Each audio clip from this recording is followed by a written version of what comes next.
So, bakit ka nag-front row? Natutunan na. Actually, nung simula, hindi ko alam ba't ako nag-join. Hindi ko rin alam na gagawin ko to. Una kasi na-invite lang naman ako, sabi sa akin na extra income. Syempre nakita ko yung kagandahan ng business. Para at least maramdaman ng pamilya ko yung masayang buhay. Gusto ko may mapatunayan sa sarili ko, sa parents ko, sa mga tao. Akala ko kasi wala na mangyayari sa akin eh. Honestly, hindi ko talaga alam kung totoo siya or hindi. Hindi naman ako nagandahan talaga nung sa simula eh. Nainggit lang siguro ako sa kanila kasi they were getting the things that I always dreamed of. Credible yung mga may-ari. Pangalawa, lahat ng maganda sa isang ganito klase negosyo, kinuha na nila. And pangatlo, we're more than members, we're like brothers and sisters in the front row. Unang-una, ang laki ng pwede kong kitain. Nakita ko yung chance na hindi ko mahanap sa labas. Naging empleyado ako, 3 taon, wala naman nangyari. Nag-work na rin kasi ako dati sa Mitsubishi, ahente ako ng kotse. So, mahirap kasi benta ka ng benta pero yung income mo maliit. Hindi mo nakukuha yung mga pangarap mo. Dito nagising ako, sabi ko lahat ng tao pala may chance. And nung ino-orient ako, nakita ko, nagpa-flash na isip ko yung lahat ng mga bagay na gusto ko makuha. Out of curiosity siguro, tsaka gusto ko mapatunayan kung totoo nga talaga na kumikita ng gano'n. Sabi ko nga, hindi mo naman malalaman yan kung gaano pa yung kaganda kung di mo susubukan. Parang pagkain, sabi nga nila barbecue, bigyan kitang barbecue, hindi mo malaman kung gaano kasarap pag di mo titikman. Pero dito, pagka ginawa mo to, ibang klase reward eh. Dito sa front row, marami akong natutunan. Katulad niyan, paunti-unti na susuportahan ko na sarili ko, tulungan ko yung magulang ko, nagagawa ko na yung mga bagay na gusto kong gawin, which is alam ko maraming tao hindi na-experience yun eh. Hindi nagagawa. Katulad ko dito sa front row, na-enjoy ko yung buhay ko. God bless, dumating sa akin yung front row kasi tinupad niya lahat ng mga pangarap ko para sa pamilya ko. Who would think na yung simpleng taga-Tondo, may mga bahay na ngayon, yung simpleng nagma-McDonald's buhay ngayon, marami ng negosyo. Totoo nga, even ako na-experience ko siya right now. So, ganun pala siya kaganda. At my young age, hindi ko akalain na makukuha ko siya unti-unti. Kaya ako ginagawa front row para makuha pangarap ko, makatulong sa magulang ko, sa pamilya ko, sa ibang tao, na never kong naisip na mangyayari sa akin. Hindi mapaliwanag kung anong feeling pa nag-front row eh. Kumikita ka na malaki at the same time, you're helping other people to reach their own dreams. So parang, ang sarap lang ng feeling na nakakatulong ka pa sa sarili mo. Goal mo na is bumago ng buhay ng tao eh. Hindi mo magagawa yun sa pagiging empleyado. Hindi mo yung magagawa sa normal na buhay. Hindi lang ikaw yung mayaman, hindi lang ikaw yung nakakuha ng pangarap. At ang masarap niya, kasama ko yung mga tao din na katulad ko. Hindi naman kasi lahat ng tao nakakakita ng ganitong opportunity eh. Swerte nyo nga eh, lalo na yung mga nanonood nito ngayon, nakakita mo na yung opportunity. Siguro ngayon, kung di ako nag-front row, malamang pagod pa rin ako sa pagtatrabaho. So malamang hanggang ngayon, hindi ko pa mabigyan ng magandang buhay yung pamilya ko. Siguro, nurse na nagtatrabaho sa abroad. Kung walang front row ngayon, malamang nasa abroad na ako. Siguro nasa London ako. Tingin ko ang buhay ko ngayon, empleyado. Pagka-graduate, magtatrabaho sa isang kumpanya, empleyado, walang sure na success. So, kaya napaka-thankful ako na nakita ko to at sinubukan ko talaga siya.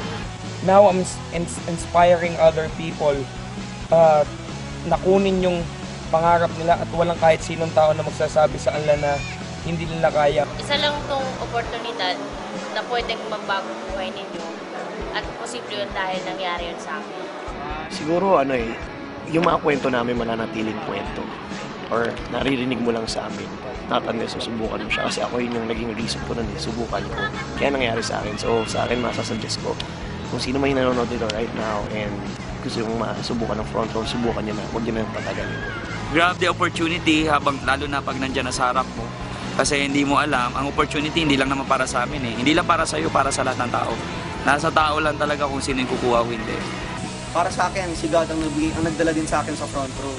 Na para sa akin ako, bine-bless ako ngayon para maging blessing din sa ibang tao. Sabi nga nila, di ba, ang success is hindi yung may pera ka na, successful ka na.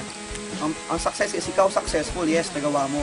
Pero at the same time, marami ring naging successful dahil sa Ay, ito pala yung pinakamasarap na nag-experience ko. Pumunta ko na ibang bansa para hindi magtrabaho. Punta ko na ibang bansa para magbakasyon. Yun yung masarap. Malupit doon, sagot pa ng kumpanya. Diba?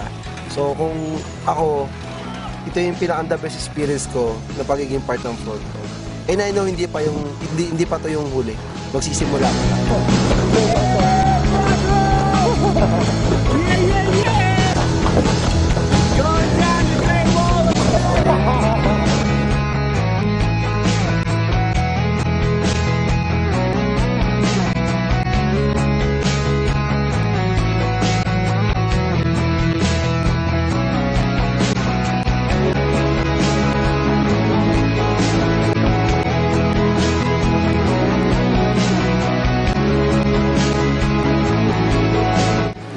Alam mo, dapat ano na yun.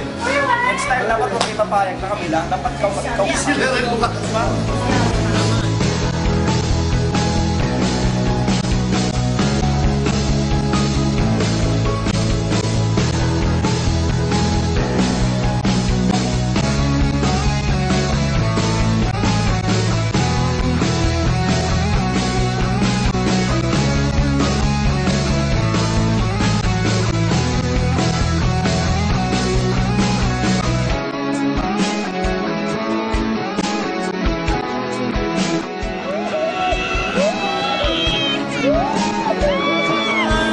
Sa inyo gawin ninyo, kung nagawa ko, paano naman?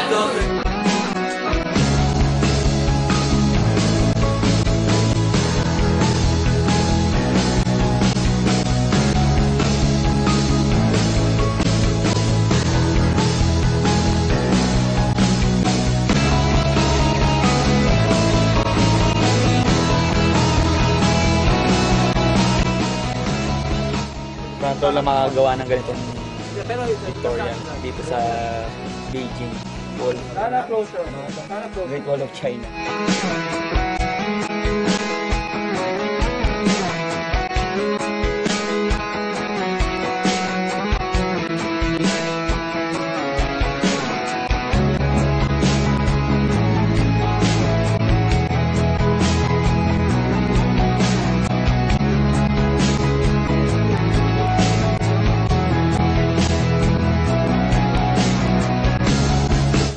You know what they say?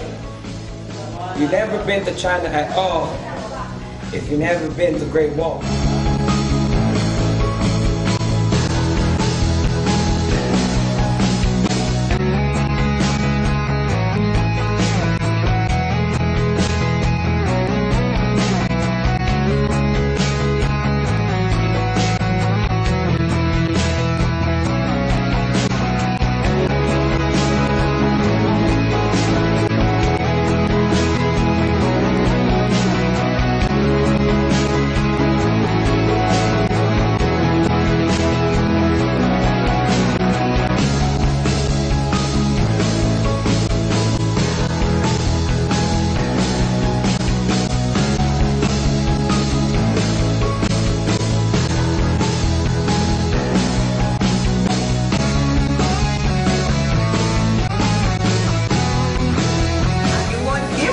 Wait a moment.